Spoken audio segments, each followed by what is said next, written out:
Now, Brice Cherry, sports editor for the Waco Trib, and Brice, good to have you on. I appreciate you coming on today. Absolutely. Thanks for asking. Do you know we've had some drama in Manhattan, Kansas here lately? I mean, isn't it funny how sports have this way of, it's like the calendar or schedules almost know when there needs to be drama and like how to capitalize. It's kind of like when the whole Luka thing happens. Everybody's like, wait, when's he coming back? When's he scheduled to come back? And of course, Jerome Tang fired at K-State, and here come the Bears to play K-State tonight at 8:00. And Brice, I would be very worried about, if I'm Baylor, the team they're going to encounter, because again, anger, pride. Mm-hmm. There's always the new coach. Driscoll's going to take over, another Scott Drew guy. I don't know exactly what they're going to encounter. I do not think this will be an easy win. None of them seem to be, with a team that's 3-9, the Bears. Are you having that same kind of feeling? And isn't it weird how these things kind of happen like this? This happens, and then here goes Scott Drew, who's going to try to spend part of the time he's out there today, or last night perhaps, consoling Jerome Tang. Yeah, absolutely. The timing is, unusual. I mean, just you don't see a lot of firings, first of all, this late in a college basketball season. Obviously, I think K-State jumped on the chance to part ways with Jerome Tang, using the sort of angry press conference that he had as kind of an excuse to make a change. I think they were going to make a change anyway, but I think there's going to be a lot of dispute over the whole for cause element to it all. If I were Jerome Tang, I'd certainly fight for all of my $18 million buyout. But yeah, to your point, I agree. I think K-State played better on Saturday against Houston, than it did the game before that really, as Jerome Tang said, pissed him off. The game against Cincinnati where they got blown out at home. He calls out the players, and they come out in a road game in Houston, not an easy environment, played a lot better. I mean, it was a closer game, and pretty good defense by K-State in that game. And then, like you said, you have all the emotions now of losing your head coach, trying to prove something. Matt Driscoll, new coach, maybe some renewed excitement by the players. So yeah, what I guess could have been a somewhat easy win. I mean, if you can consider any game in the Big 12 an easy win, now shapes up a lot harder. And truthfully, Baylor shouldn't be treating any games as an easy win, not the way this season has gone. Isn't it weird that Jerome spent all that time with Scott, and they're that close, and yet he handles himself so differently? I mean, not that they both talk about their spirituality and their faith and everything, but I was thinking and reading in your column the exact quotes of what Jerome said after being angry after that Cincinnati game. And I can't help but think, Scott would never say that. He would, Scott goes the opposite way. It's kind of like sometimes we're like, Scott, how can you not be? I've seen Scott angry, but he just wouldn't ever use those words, because the thought of sort of putting it all on his players and talking about how he was embarrassed for them and the universe. I've heard him say he's embarrassed, but he would have never gone to this degree. Now, does he want Jerome back? Becomes the big question. Does Jerome want to come back? And I think the answer to that question is Jerome right now has a huge chip on his shoulder and wants to go get another head coaching job. As much as I like Jerome, he certainly doesn't appear to me to be an attractive candidate right now for any of those jobs. So listening to what Scott said when asked about would he want to bring him back to Waco, he said something along the lines of he knows his way around Waco, right? How much of a chance do you think that Jerome will come back? And like, how badly do you think Scott needs him right now? Like how big of a shot in the arm would that be to Baylor to get a guy back that obviously Scott feels so comfortable with? Yeah, a lot to unpack there. I think,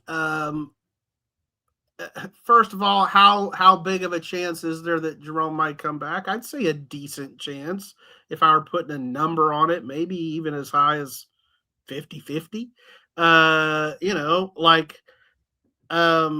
think you're right that he's not going to be – Jerome is not going to be in line for any of the big openings out there. But could he get another head coaching job? Yeah, I think he could. It's not like the Elite Eight year didn't happen. That certainly remains a feather in his cap. But I think you hit on something there where Scott and Jerome's personalities are very different. I think sometimes you need a good cop, bad cop situation on the bench. And maybe Scott could be the good cop where Jerome was the bad cop. That's simplifying it a little bit. And that's not to say that Scott never holds guys accountable or, never gets in their face and challenges them or something.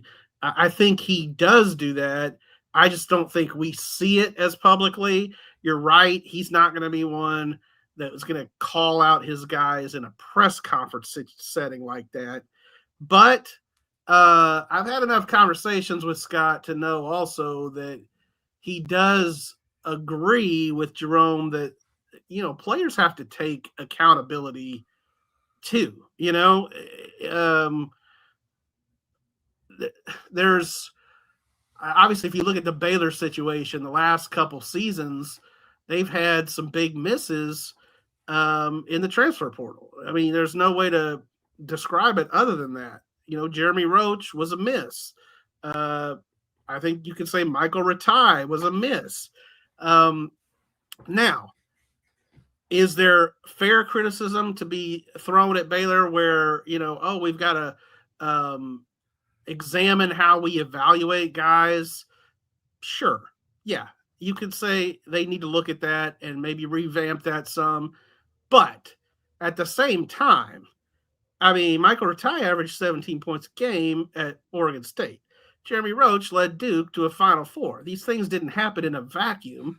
And so does the player have some ownership in all this where, maybe he, quote unquote, got the bag, as the kids say, and said, yeah, I'm good now. I'm going to take a step back. I don't have to play as hard. I'm not trying to throw these kids under the bus, but the fact of the matter is Michael Ratai's just got to play better,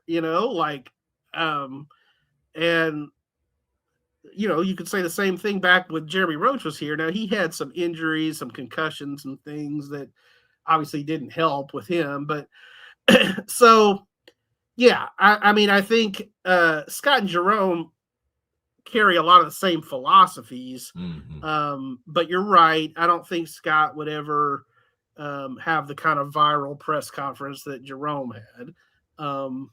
He would, he's careful in what he says in the press conferences. If you think about it, he's after Tang in short order, Jacobs and AB leaving the same offseason. Nunes has something strange happen this season and is suddenly gone. And then it's just like these people that had been with Scott and it helped recruit. VJ Edgecombe, that was the That was the gift that AB left Baylor. Okay, now they all recruit him, right? But that was his primary thing, and he was known as a relentless, great recruiter. I think that probably isn't even getting talked about enough, Brice. Is just the erosion, and even when they bring somebody in, right, new like Bill Armstrong, he's gone within a year. He goes and replaces Will Wade at McNeese. They've had a lot happen, including the Rob Wright thing. And by the way, Rob Wright was unbelievable in that game. And then the other night when he was at Baylor, and then he follows that up with a 39-point game. And they're missing one of their players, just got hurt and is out for the year. So Rob Wright will have an even bigger deal. But how much do you – that's why I think the Jerome thing is even more interesting, in that Scott has just lost so many people that were a part of this run and that were so important to him. So, and I think Scott really values having people around. Now, Ty Beard and Tweedy have been around the program for a long time, so I don't want to act like there's nobody here. What's going to be awkward is Sanchez, who I think is a very accomplished and good defensive coach that doesn't have a lot to work with, obviously, this season, is already in place as your associate head coach. So if you brought Jerome back, that there would be some awkwardness there, because I think Jerome would expect to be the associate head coach. Sure. And they've already hired Sanchez to do that. But how much do you think all those things I just mentioned might be in play here and might speak to why this thing has gone in the wrong direction for Baylor? I think certainly some of that is at play. A lot of, I think Baylor fans will say, look, Baylor, the phrasing that they might use would be, Baylor hasn't done anything since Jerome Tang left. I don't know that that's completely fair. Have they made the second weekend? No. But here's what I think is a bigger factor in all of this is college basketball in 2026 is a heck of a lot different than it was in 2021. We're talking 5 years ago. Just in 5 years, the transfer portal has exploded. It's the way you build your roster now. I mean, it was not the way you built your roster 5 years ago. I mean, to a certain extent, yes, you got some guys out of it, but not to the extent it is now. And so I think Scott and Jerome at K-State and everyone else is navigating this new world and trying to figure it out. And I think what Scott does best is develop guys. He has a history, a track record of sort of unheralded prospects coming to Baylor and developing over several seasons. I do think they will benefit next year from some actual returners. They'll have two that they redshirted this year in Mayo Sayoye and then Andre Iguodala's son, Andre II. Both of them will benefit from having been in the program a year. Presumably, you'd have James Najee for a second year, Isaac Williams for another year. Again, this is assuming nobody transfers out. And, that's a tough assumption to make in today's game. But I think all of those guys would benefit from, another year of getting better and just the experience that they gained this year. Scott hasn't really had that in a few seasons. And so I think that's going to be big. I honestly think that Cameron Carr, there's a chance that he could be back. Like, I think Tunde's probably gone. Tunde's going to be a first-round pick no matter what. We'll see if he lands in the lottery or not. But he's going to be a first-round pick. I think Cam has kind of played himself down on draft boards over the course of the season. He's a little erratic, coming off a 1-for-11 game, his second 1-for-11 game in conference play. Now, he has some unbelievable games too. But he's got to get stronger. I think he's got to get a little thicker. And I think he actually realizes that he needs to get better and improve his draft stock. So I would not be surprised if Cam Carr's back here next season. Well, now you're talking about Cam Carr, Najee, Isaac Williams, Bodo, presumably. And then, Monty Williams' son's coming in. And so, okay, you've got a nucleus of something there. And of course, you're going to add some pieces in the transfer portal too. But that's why I think so much of this, like, if Scott can get some seasons together where he is able to develop some guys, then I think you're talking about putting together deep playoff runs again, getting to the second weekend. It's just like a guy like Carr, you got to decide how much are you willing to do, because That's just correct. based on that talent you're talking about, if I'd love for him to stay, and I think he owes Baylor a lot because he came in, and I think they've helped him go from a 2-point per game. But if he does stay in, we don't think BYU or somebody of that ilk is willing to pay him $3 or $4 million a year. I don't think Baylor can afford to do that. They need to see that Matt, you're the bad cop and I'm the good cop. Yeah, that's I like what we're that. doing right now. I like that. Yeah. You're right. You're right.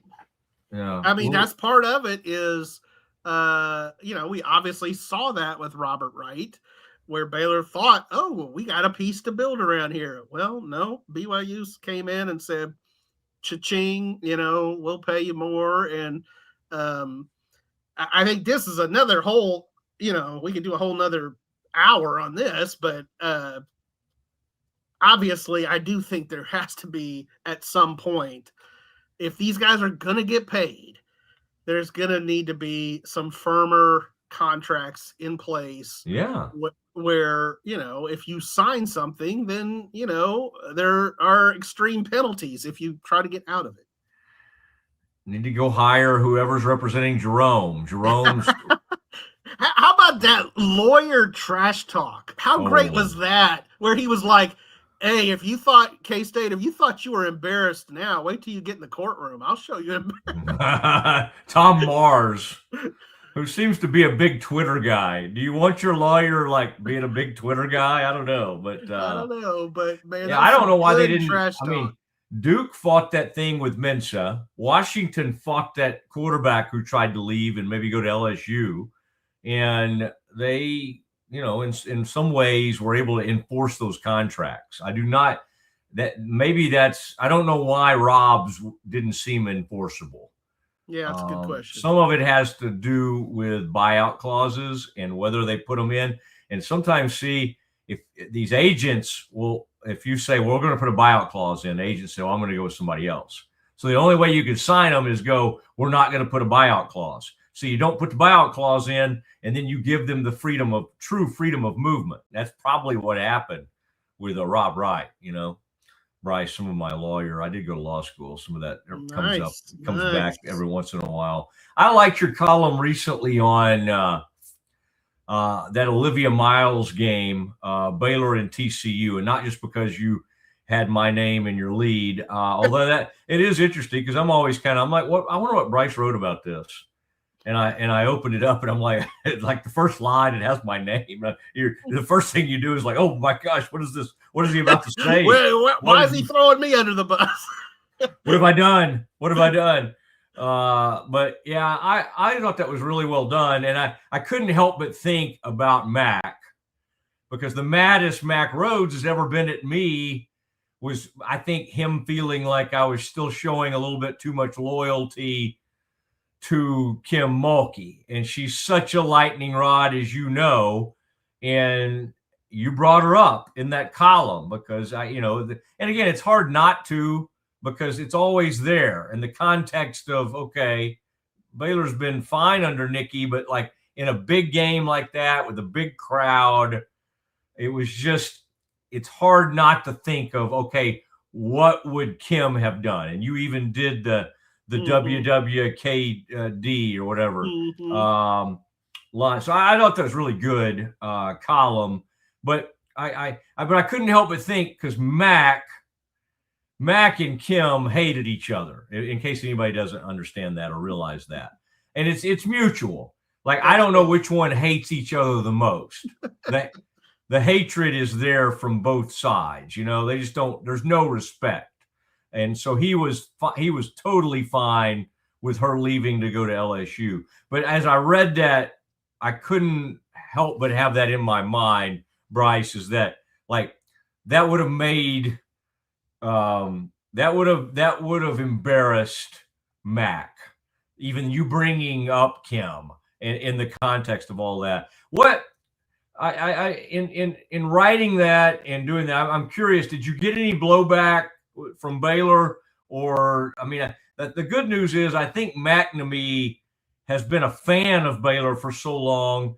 I don't think anything that you said in that column could have come as a surprise to him. So I guess what I'm thinking is there might have been more blowback if you'd have written something like that 6 months earlier. Yeah, for sure. I haven't really gotten much blowback. I mean, I didn't pull any punches. You're right. I mean, I took them to task because to me it was another golden opportunity for Nikki's program to maybe shrink that Mulkey shadow just a little. The Mulkey shadow is always going to, like, hover over this program. But the more big games you can win, the more championships you can stack together. I mean, ultimately, Nikki could win a national championship, and they'd say, well, she doesn't have 3. She's always going to have that comparison. There's no question about it. But you could have, that was a golden opportunity for you to step up in a big game against your rival. And here, they laid an egg, and they have multiple times now in a row against TCU. And that was sort of the tone of the column, was that don't call it a rivalry because TCU owns you, But yeah, I mean, I hate to bring up the Kim comparison when it comes to Nikki, but like you said, it's always going to be there. She knew that coming in. I don't know how you couldn't know that. You're following a legend. I think you'd probably, in most cases, most people would rather be the person who follows the person who follows the legend, have a little bit of separation there.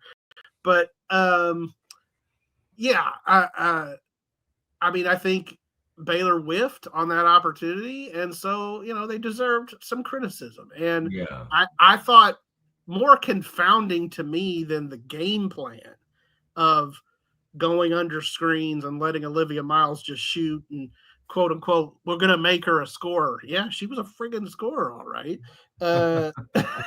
40. Yeah, more confounding than botching the game plan. Okay. Was sticking to the game plan after it showed it didn't work. That was I was like, why are they not adjusting? Why are they continuing to just let her shoot? And I think, to Nikki's credit, she thought the game plan essentially worked in the first half, that Miles was somewhat inefficient. She was like 2 of 8 from 3 in the first half. But my problem with that is, if you give a shooter, a scorer, enough open shots, they're going to get in a rhythm. And that's basically what she had, was open shots. So it was a weird game plan, and it blew up in their face. And it'll be very interesting to see what happens in Fort Worth in the last regular season game of the season, because I am highly doubtful that they'll employ the same strategy again. Yeah, I think you're right. It also did not help Nikki that TCU went out and hired Mark Campbell. I mean, let's also, as unbelievable as Kim's teams were, it also, TCU never really cared about women's basketball, and I'm sure they had fine people, nice people coaching, right? But they were never a threat, to the point that Baylor beat them for like 35 straight years, 37 in a row. And so it's not great luck that then they go hire that guy, had been at Oregon and I think Sacramento State after that, who is like the portal god. Mark Campbell every year just kind of reaches in. He's like, I'll have one of that. I'll have one of her. I'll have that. Right. She's been great at Notre Dame. Haley Van Lith maybe wasn't a perfect fit at LSU. I think I'll have one of those. And I don't think, Nikki has had some portal success, and Talia Scott is the big, one of the most gifted scorers in the country. I think the disappointing thing for Nikki's program has been that the old school recruit and develop that they've done with Bella and Bugs. Bugs is fine, and she's kind of ebbed and flowed, but she's still a good player, and she does what she does. She gets a bunch of rebounds. Fauntleroy has gone the wrong direction, and I don't know if we'll ever totally know why that happened. Went from being a really excellent freshman, sophomore player to where she's lost all her confidence, can't shoot, and really gives you nothing as a scorer. Like that was it. She was a really good player. Mm-hmm. Like she was headed toward being an all-conference type player, and now she's like literally shoots about 30. Yeah, I don't know. Yeah, she's in her head. There's no question about it. Yeah, I mean, you could see it. Like you're right. The confidence is not there, and it's she had a stretch. I think maybe the middle of the season where she was shooting a little bit better, but now it's gone back the other direction again. So, yeah, that's tough. I mean, because I really like Bella. I think she's a sharp kid. You do like the ones, and you see them more in women's basketball that are there, their whole careers. And obviously Bella and Bugs are Nikki players from the outset. So, but I mean, it's a fair criticism. Like, you want them to get better over the course of their time here. And, not all of them have. All right. And lastly, who is what's the local high school team, girls or boys, that we need to be watching? Who can I get on the bandwagon as we get ready for the playoffs here to get going? In fact, I think there are multiple choices there. You could get on several bandwagons. On the girls' side, I mean, it's some of the familiar usual suspects. The La Vega girls are very good again. They're at state almost every year now, and have a good team and should be back. They're a little further east, but Fairfield girls are the same way. Blake Brackens, they've had a Brackens in Fairfield since the dawn of time, and she's really good. Her sister plays at Arizona State, McKenna Brackens, and then on the boys' side, it was kind of a surprise last year to even, to those of us who see these teams. And like Michael Haig is my main high school guy. He was surprised. But Rappaport Academy here, charter school in Waco, won state, first boys team in our Waco area to win state in about 25 years. We'd had a long drought. And so that was a big deal. And Rappaport's good again, but I will also throw Bosqueville into that mix. Bosqueville beat Rappaport the last time they played last week. So watch out for Bosqueville. They've got like a 6'7" kid, or 6'9", and they've got a real good shooter, Keller Silver, who's really good. His dad was Dwayne Silver, who coached at La Vega. His granddad was Dwayne Silver. His dad is Laren Silver, who played at Riker and played in college. So, good genes there. All right, I like that. I like that breakdown.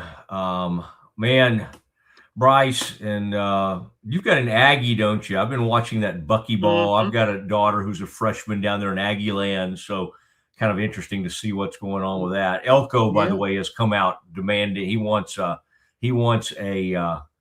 czar, a college football like commissioner over everything. And I love that they think that's the answer, because I cannot tell you how often, and you've seen it, people have been mad at Roger Goodell. And so there's this thought like, oh my gosh, well, be careful what you wish for, because the minute they get somebody like that, they'll all be trying to overthrow him. And, oh, he leans too much toward this conference. Like, you might want to keep it, since Big Ten and SEC control everything, you might want to keep it like this. Be careful, because you might get somebody like a Yormark who might kind of skew the other way. He might give some of these other conferences a little more attention. So it's funny to me to hear these people. We've got to have a college football commissioner. Brice, always enjoy our conversations, and I will see you down there soon. And thanks for coming on, man.